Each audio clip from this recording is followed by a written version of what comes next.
आज वीडियो बनाने जा रहे हैं हम ऑक्जेलो एसीटेट पे और थोड़ा डीप उसके अंदर घुस रहे हैं। मीन्स उसका ऑर्गेनिक केमिस्ट्री, बायोकेमिस्ट्री से माइनस में ऑर्गेनिक केमिस्ट्री समझने की कोशिश करते हैं। क्यों उतना डीप तक घुसना पड़ रहा है? क्योंकि ये ऑक्जेलो एसीटेट ये चीज़ है कि मोस्टली ये टीसीएस साइकिल में घूमता फिरता रहता है।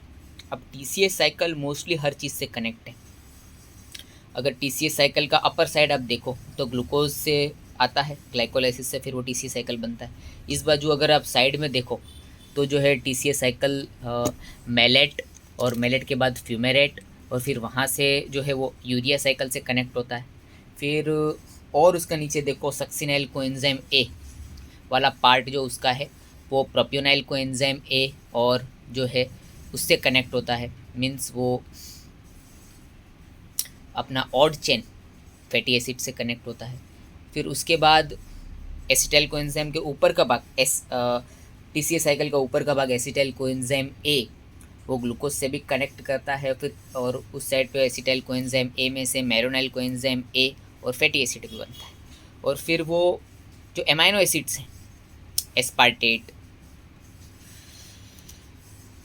ठीक है, या फिर जो पायरुवेट है उसमें से जो बनता है पायरुवेट, उसमें से एलेनिन, उसमें भी कनेक्ट करता है। तो अगर हम थोड़ा सा उसका केमिकल स्ट्रक्चर, ऑर्गेनिक स्ट्रक्चर समझ लें तो उसके बाद हम जितनी भी चीज़ों को समझने की कोशिश करेंगे वो सब उसमें इंटीग्रेट होगी और हमारे दिमाग के कॉन्शियस में से सबकॉन्शियस माइंड में इजीली जाएगी और फिर हमें उसे रटना नहीं पड़ेगा, याद नहीं करना पड़ेगा, वो हमें पता ही होगा। फिर उसके बाद हम ये बेसिक स्ट्रक्चर समझ के फ्यूचर में सब साइकिल्स को इंटीग्रेट करेंगे और फिर आगे देखेंगे। अब देखो यहाँ पे बहुत इजी है, कंटेक्स्ट थोड़ा बड़ा हो गया लेकिन ऑक्जेलो एसीटेट वाला पार्ट बहुत इजी है, तुरंत आपको समझ में आ जाएगा।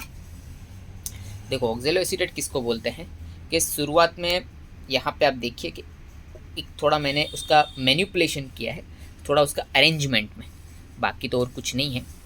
अब आप यहाँ देखिए, पहले देखिए यहाँ पे आपको दिख रहा है कि ये कार्बोक्सिलिक एसिड है।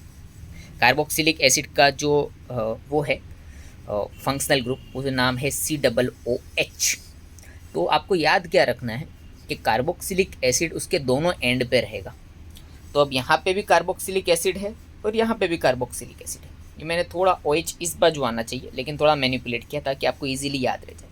तो यहाँ पे COOH और यहाँ पे COOH।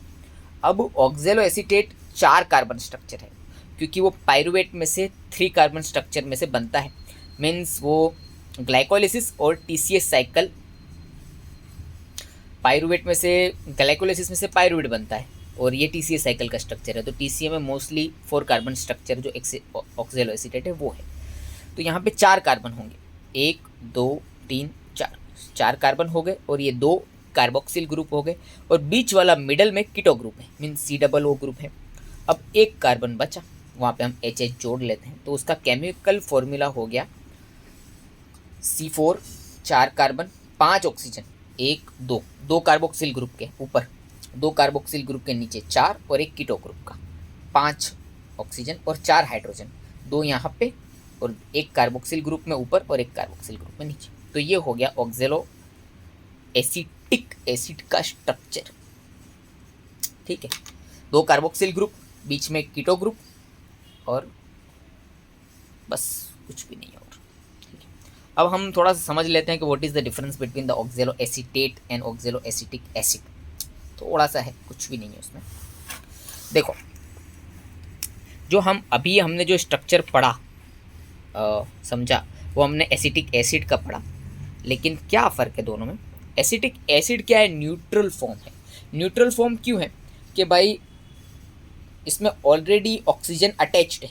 यहाँ पे देखिए आप, ऑक्जेलो एसीटेट में 4 हाइड्रोजन है और एसीटेट में 2 हाइड्रोजन है। यही फ़र्क है, बस इतना ही फ़र्क है और इसको हमको समझना है कि 4 और 2 में जो है प्रैक्टिकली हमको क्या फ़र्क हो सकता है। 4 और 2 का फ़र्क है लेकिन प्रैक्टिकली उसका इंटरप्रिटेशन, उसका सिग्निफिकेंस क्या होगा।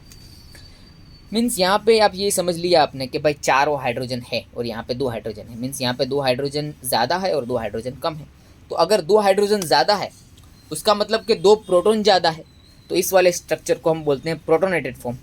2 हाइड्रोजन ज़्यादा है, 2 प्रोटॉन ज़्यादा है, तो उसका मतलब ये कि उसकी वैलेंसी बैलेंस हो जाती है, नेगेटिव चार्ज नहीं चढ़ता प्रोटॉन की वजह से, इसके लिए वो न्यूट्रल फॉर्म है, ठीक है। और ऑक्जेलो एसीटेट में क्या होता है, वो चार्ज्ड फॉर्म है। क्यों? क्योंकि हमने ऊपर और नीचे से दोनों साइड से हमने हाइड्रोजन अगर यहाँ से रिमूव कर दे तो खाली 2 हाइड्रोजन बचेंगे, तो ये वाला चार्ज स्ट्रक्चर रहेगा। और चार्ज स्ट्रक्चर रहेगा मीन्स प्रोटॉन नहीं होगा, तो डीप्रोटोनेटेड रहेगा। अब एक चीज़ और समझनी है, ठीक है। इतना हमने समझ लिया कि दोनों का सम केमिकल फॉर्मूला लगभग सेम है, खाली 2 हाइड्रोजन का फ़र्क है। ये प्रोटोनेटेड है इसलिए चार्ज नहीं है, न्यूट्रल है, और ये नेगेटिव है।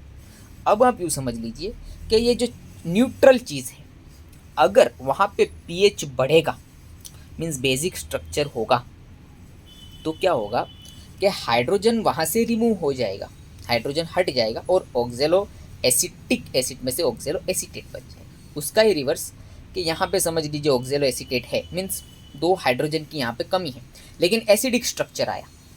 अब एसिडिक स्ट्रक्चर आया मीन्स वहाँ पे कार्बन भी आएगा और हाइड्रोजन भी आएगा, तो वो एसिडिक स्ट्रक्चर में हाइड्रोजन वहाँ पे एक्सेप्ट हो जाएगा, तो ऑक्जेलो एसीटेट में से एसिटिक एसिड बनेगा।